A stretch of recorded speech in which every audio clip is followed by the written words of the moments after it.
Que le nom de l'Éternel soit béni. Je vous salue dans le nom puissant de Jésus, le nom merveilleux, le nom qui nous a libérés, le nom de gloire. J'aimerais répondre à une question qui nous a été posée par un bien-aimé. Dans cette courte vidéo, nous allons répondre seulement sur cette question: comment libérer la puissance de Dieu dans nos cultes? Comment libérer la puissance de Dieu dans nos cultes? Je crois que c'est aussi ta préoccupation. Comment tu sers le Seigneur et qu'il n'y a pas de signes, il n'y a pas de prodiges? Comment tu sers le Seigneur et que Dieu ne se manifeste pas? Les malades ne sont pas guéris, ceux qui ont des problèmes n'ont pas, il n'y a pas de témoignages, tu ne vois rien qui t'accompagne dans ton ministère. J'aimerais répondre à cette question et je crois que le Dieu Tout-Puissant, le Dieu que je sers, puisse changer ton ministère dans le nom puissant de Jésus. Alors, rapidement, je crois qu'il y a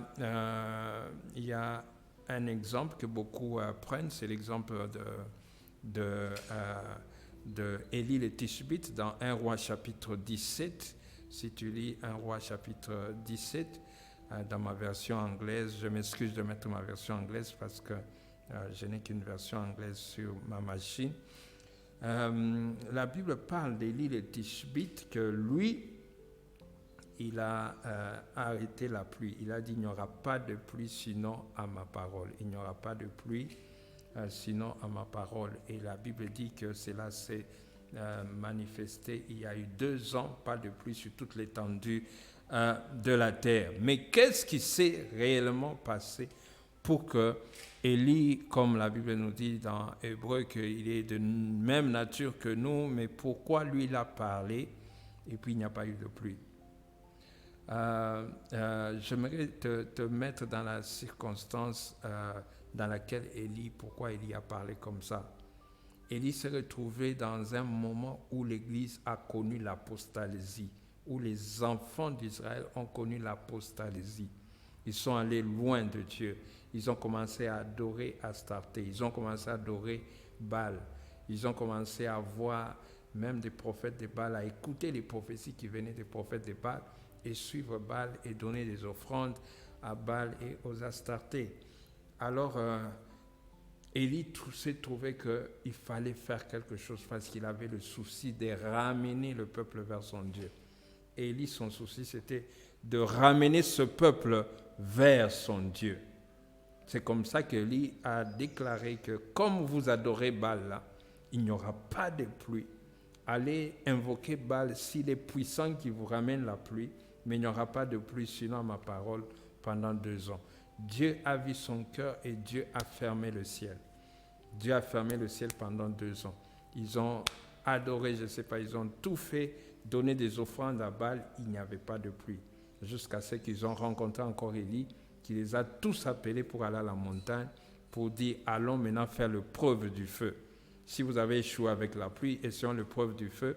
Si le Dieu qui est capable de faire descendre le feu, c'est le vrai Dieu. Et vous allez constater qu'à la fin, le peuple a dit: c'est l'Éternel qui est Dieu. Donc c'était comme mission accomplie pour Élie, parce qu'il voulait ramener Israël vers son Dieu. Alors, je crois que si toi aussi, tu te focalises à amener le peuple à connaître Dieu, je crois que le Seigneur, le Dieu Tout-Puissant, va t'accompagner.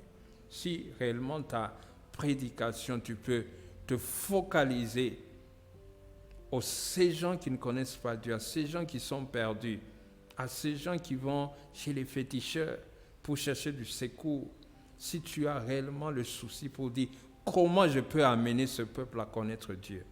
Quand tu vas faire le culte, que le culte ne soit pas focalisé sur toi, qu'on connaisse que tu es puissant, qu'on connaisse que tu sais prophétiser avec précision, que tu sais que les gens peuvent, ce ne soit pas toi. Mais notre but doit être d'amener les âmes à Christ. Vous savez que nous avons eu le plus grand de missions, c'est la Bible nous dit: allez faire de toutes les nations des disciples, en Luc chapitre 21. Et voici les miracles qui accompagneront ceux qui auront cru. le miracle qui accompagne. Si tu te focalises à amener les disciples, faire des disciples de Jésus, pas les disciples, pas les gens qui te suivent, mais les gens qui soient disciples de lui, Jésus. Et le Seigneur confirmera toujours ta parole par des signes et des prodiges. N'aime d'autres que tu ne pries pas. Il ne s'agit pas d'abord des dons, il s'agit d'abord de l'évangile. L'évangile elle-même, elle est puissante. C'est pour ça que la Bible dit que l'évangile est une puissance. Elle-même est une puissance déjà. Si tu commences à proclamer l'évangile en vérité, en esprit, le Seigneur Jésus t'accompagnera dans les signes et les prodiges. Si ton souci, c'est de ramener des gens perdus vers Christ, Dieu t'accompagnera toujours. Je me souviens on était parti dans un village il y a longtemps, prêcher l'évangile, et nous avons amené des gens à Christ, et nous leur avons dit, nous allons venir le dimanche prochain. On a fait avec eux un culte le dimanche, et l'autre dimanche, on est venu encore pour faire un culte avec eux. Là où la case, là où on faisait le culte, était un peu éloignée du village, alors à quelques mètres du village. Et quand nous avons terminé le culte, on est parti. Et ces gens-là qui ont quitté l'église, qui étaient en train de partir, sont arrivés dans le village. Ils sont arrivés dans le village, ils ont trouvé qu'il y avait un deuil. Il y avait un garçon qui était mort et qui était mis sur la natte dans une case. Et ils sont aussi entrés là-bas. Ils ont commencé à chanter, à adorer le Seigneur. Et pendant qu'ils chantaient, à adorer le Seigneur, le garçon qui était mort a repris vie et l'a ressuscité. Ça s'est répandu, la nouvelle s'est répandue partout. Nous, quand on est revenu le dimanche prochain, c'était terrible. Donc, toute l'église, le village était embrouillé, les gens ont ressuscité. Ces gens-là, c'était des enfants dans la foi qui ont cru en Dieu. Il n'y avait qu'une semaine seulement, mais Dieu les a utilisés pour ressusciter un mort. Pourquoi? Parce qu'ils ont seulement présenté l'évangile. Je crois que quand ils chantaient, ils ne savaient même pas que l'enfant allait ressusciter. Ils voulaient seulement, contents d'avoir donné leur vie au Seigneur, ils voulaient aussi adorer le Seigneur dans le deuil. Et pendant le deuil qu'ils étaient en train d'adorer le Seigneur, Dieu a fait un grand miracle. Donc, il y a des miracles qui se produisent seulement parce que tu focalises à amener les gens à connaître Christ. Et Dieu fait de grandes choses. Je me souviens d'une autre famille que j'avais rencontrée en Afrique du Sud, dont la maman était mourante. Et on m'a demandé, on m'a fait appel à moi. Je suis arrivé là-bas. Cette famille ne connaissait pas Dieu. Et le Seigneur m'a dit, parle-leur de moi. Je voulais prier pour la malade. Dieu m'a dit, parle-leur de moi. Donc, j'ai commencé à leur parler de Jésus. Je me souviens avoir parlé pendant, je crois, moins de 10 minutes. Je leur parlais de Christ. Je veux que leur famille, que tous puissent chercher Christ, que Christ soit le centre de leur famille. Et puis après, j'ai prié pour eux. Nous avons remercié le Seigneur, on a prié. Je n'avais pas prié pour le malade. Et après, je suis parti. Et la maman a été complètement guérie. Elle avait le foie qui était déjà détruit. Le médecin avait dit que le foie était détruit, c'était fini. Mais Dieu a créé un autre foie. Donc, quand on est parti encore pour le scan, le médecin était étonné de voir qu'il y a un foie qui a régénéré là où l'autre foie était parti. Il y a un autre foie qui s'est régénéré. Aujourd'hui, elle est en bonne santé. Ça fait 3 ans. Et elle marche, celle qui ne pouvait pas marcher. Elle était toujours avec les béquilles, avait du mal à marcher. Et sa fille me racontait même que quand elle devait aller à la toilette, on l'a menée avec les béquilles, on devait ouvrir pour elle. Quand il s'assied sur la toilette, c'est là on fermait. Quand il terminait, on venait encore la soulever pour la sortir.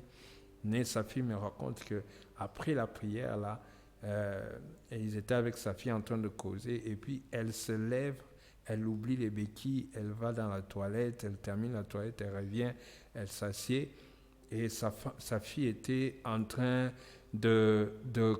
d'observer avec étonnement. Maman, qu'est-ce qui ne va pas? Elle avait déjà oublié, elle aussi dit, mais c'est quoi? Elle a dit, mais tu viens de partir à la toilette, mais tu as laissé les béquilles. Oh, donc je suis gay. Donc, Dieu fait des exploits inimaginables. Laisse que ton évangile soit focalisé sur Jésus. Amène beaucoup de gens à Christ, mon frère. Et toi qui me suis, tu es serviteur de Dieu, tu es servante de Dieu. Plus tu as le souci d'amener les gens à connaître Dieu, et plus le Seigneur fera des exploits avec toi. Et le Seigneur te donnera toujours un témoignage. J'aimerais m'arrêter ici. Si tu as aussi une question pour laquelle on peut répondre, laisse-moi ta question. On va répondre dans l'autre vidéo. Je fais des petites vidéos pour répondre aux questions. Si tu veux la prière, tu as un problème, tu veux la prière, prends mon numéro qui est en bas là et que le Seigneur te bénisse. Nous allons aussi prier ensemble. Si tu veux aussi soutenir le travail que nous faisons, le travail missionnaire, un travail compliqué, dans des milieux compliqués, avec des moyens compliqués, mais ayant seulement la foi et la joie d'amener des âmes à Christ, tu peux aussi nous appeler et que Dieu va te bénir. Merci de m'avoir suivi. Laisse ton message.